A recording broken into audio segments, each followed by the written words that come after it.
Hello दोस्तों, हम फिर से आ गए हैं एक नए वीडियो के साथ, जिसमें कि मोटर का जो नेम प्लेट है वो कैसे रीड करेंगे। कोई भी मोटर हमें नई लेनी है या मोटर रखेंगे तो कैसे हम उसको आइडेंटिफाई करेंगे।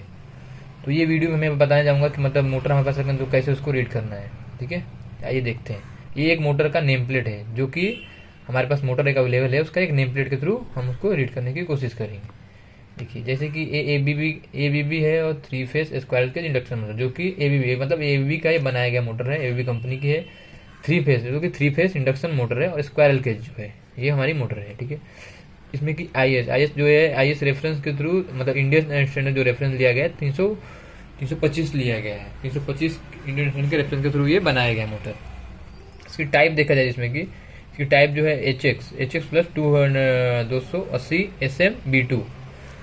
तो इसका मतलब ये हो जाएगा, ये जो टाइप जो लिया है, टाइप के थ्रू अगर हम बाय द वे अगर हमारे मोटर के अगर शाफ्ट है, कुछ भी शाफ्ट से लेकर, और जो ये मोटर हो गई, तो मोटर के शाफ्ट से उसकी जो नट बोल्ट दिया रहता है उसका जो रहता है वो 280 इसका मतलब लेंथ है। इसके थ्रू ये बताया गया है कि 280 इसका इसकी डिजाइन दिया गया है माउंटिंग के लिए, जो रहता है मोटर के वहाँ से माउंटिंग का, और वो दिया गया है।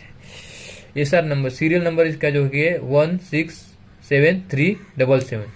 हर एक मोटर का सीरियल नंबर डिफरेंट डिफरेंट रहता है। जैसे कि अगर ये मोटर का पार्ट कोई जल गया या हमको रोटर मंगाना है, तो ऐसे हम डायरेक्ट अगर इसको मोटर बोलेंगे कि हमारी जो मोटर है 55 किलोवाट की मोटर है, 100 HP की मोटर है, और इसके थ्रू अगर हम रोटर मंगानेंगे या कुछ भी पार्ट अगर इसका ऑर्डर करेंगे, तो पार्ट उसका नहीं आ पाएगा, अवेलेबल नहीं, हमें मिल नहीं पाएगा, क्योंकि एक ही किलोवाट के बहुत सारे डिफरेंट डिफरेंट मोटर रहती है। तो उसको हमें अगर कोई पार्ट ऑर्डर करना है तो एबीबी को सीरियल नंबर के थ्रू हमको मेल करना पड़ेगा, और मेल के थ्रू में हमको बताना पड़ेगा कि हमारा जो मोटर है वो ये सीरियल नंबर का, ये इसका हमें वो स्टेटर चाहिए या रोटर जो भी चाहिए रहेगा इक्विपमेंट, हम मंगा सकते हैं।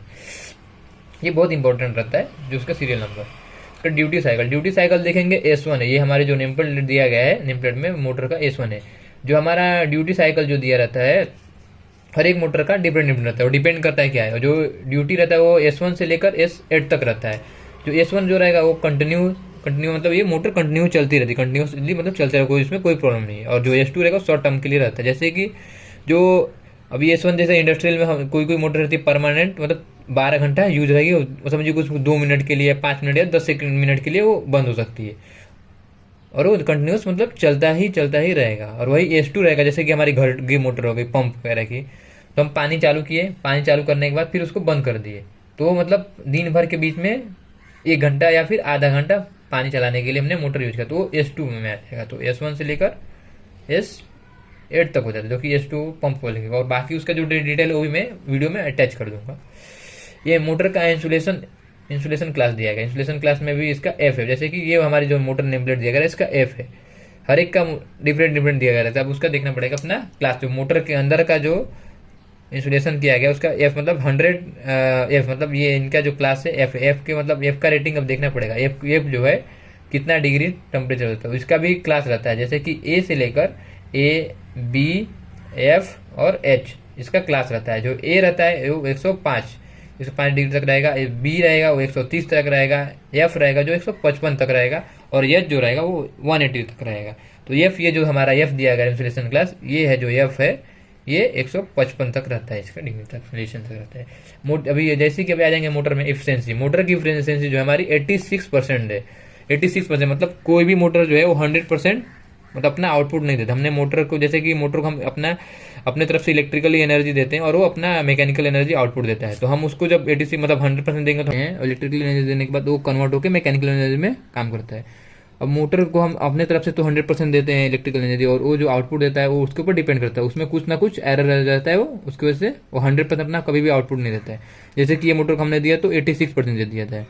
वही कोई मोटर रहती है जो 95% इफिशिएंसी तक भी देता है, क्योंकि वो अपना फुल इफिशिएंसी देता है। ये अभी आ जाएंगे एम्बिएंट टेम्परेचर तो 50 डिग्री जो सोल्यूशन जो दिया गया है, ये मोटर का टेम्परेचर जो है ओवरहेड मतलब बाहर का जो टेम्परेचर होता है 50 डिग्री टेम्परेचर तक इस मतलब सह सकता है। ये कनेक्शन जो है डेल्टा में रहेगा। ये हर्ट फ्रीक्वेंसी जो है 50 हर्ट्ज है, वोल्टेज 415 है, और किलोवाट जैसे कि देख रहे हैं 75 किलोवाट है। HP जो मोटर की हॉर्स पावर है ये 1000 है।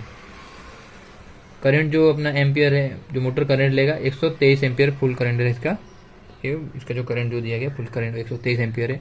मोटर की जो RPM जो कि रोटेशन पर मिनट, ये आरपीएम जो है इसका 2965 है, मतलब ये जो मोटर जो है आरपीएम 2965 जो कि 1 मिनट में 2965 इतने बार रोटेटिंग कर देगा ये 65 ये 1 मिनट में इतने बार रोटेटिंग कर देगा, इसका रोटेशन होगा, मतलब ये ऐसे ऐसे ऐसे अपना टून इतने तक घूमेगा।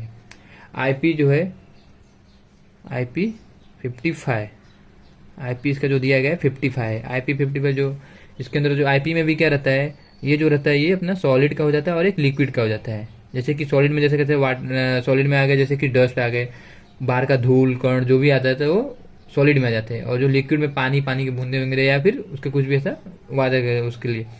आईपी जो दिया करता है ये जो सॉलिड वाला भी रहता है, जो सॉलिड वाला जो रहता है वो 1 से लेकर 6 तक रहता है, इसका मतलब दिया गया है। और जो लिक्विड जो रहता है वो 1 से लेकर 8 तक रहता है। अब ये जो हमारी मोटर है 55 मतलब जैसे कि ये 55 में क्या हो, जैसे कि ये मतलब थोड़ा बहुत ये धूल और जो है वो मतलब ये धूल और ये क्या बोलते हैं लिक्विड है, लिक्विड की मतलब कुछ पानी की बूंदे रहती है वो झेल सकता है, और इसमें डस्ट जो है 0.5 mm डस्ट तक भी जा सकता है, कोई इशू नहीं रहे, मतलब नहीं जाने देखा। ये आईपी जो था ये 55 के बारे में बताया ही, तो इसमें भी क्या रहता है, अभी अगर 7-8 है, 7-8 जो है ये डस्ट मतलब प्योर, मतलब इसमें कोई डस्ट जाने की संभावना है ही नहीं, मतलब प्योर प्रूफ रहता है, डस्ट प्रूफ। और ये 7-8 मतलब ये भी वाटर प्रूफ, मतलब प्योर ही वाटर प्रूफ हो जाएगा ये। बाकी आईपी के डिटेल के बारे में पूरा मैं ऐड कर दूंगा वीडियो में। बाकी अगर कुछ और डिटेल में आपको पढ़ना रहेगा तो आप वो जो है पीडीएफ के थ्रू आप मतलब देख सकते हैं, ऐड कर दूंगा वीडियो में।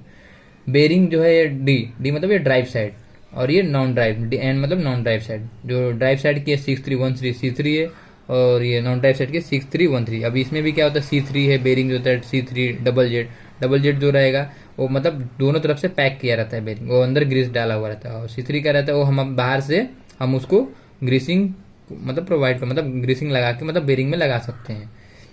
अभी इसमें भी क्या है मोटर की ड्राइव और नॉन ड्राइव, अब हमको पता कैसे चलेगा मोटर का ड्राइव क्या है नॉन ड्राइव, ये हमारी समझिए मोटर है। और ये मोटर में अब ये जो आ गया ये यहाँ पे कूलिंग फैन हमारा लगा रहता है मोटर को कूलिंग करने के लिए। और ये मोटर में लोड मतलब ये मशीन है जो हमारा मशीन, अब ये मोटर को कूलिंग कर रहा है यहाँ पे ठंडा करने के लिए। और यहाँ पे जो लोड लगा हुआ है मतलब यहाँ पे जो भी जो मशीन इक्विपमेंट कनेक्टेड है। अब यहाँ पे ये जो है हमारी ये नॉन ड्राइव साइड हो जाएगी जहाँ पे पंखा लगा हुआ है, और जहाँ पे लोड कनेक्ट होता है ये ड्राइव साइड हो जाएगा। तो ये जो ड्राइव साइड की बेरिंग है ये 6316 का है, और जैसे नॉन ड्राइव की है वो 1313 का है। मोटर क्या है पावर फैक्टर, पावर फैक्टर जो है 0.89 इंडक्टिव लोड जो है इसका मोटर जो है इंडक्टिव लोड में आ जाएगा। और ये इंडक्टिव लोड की है, अब इसका जो पावर फैक्टर दिया गया 0.89। सीई में क्या हो जाएगा, सी जो है ये नेचुरल मतलब फ्रेंडली रहता है, इन्वायरमेंट को कोई हाइजर्ड नहीं दे रहा है, मतलब ये पूरा फ्रीली है ये। बाकी मोटर का डिटेल इतना दिया गया है, और बाकी कुछ और एक्स्ट्रा रहेगा तो हम अपने से कनेक्ट रहेंगे। बाकी नेक्स्ट वीडियो में मैं और आपको डिटेल में बनाता हूँ।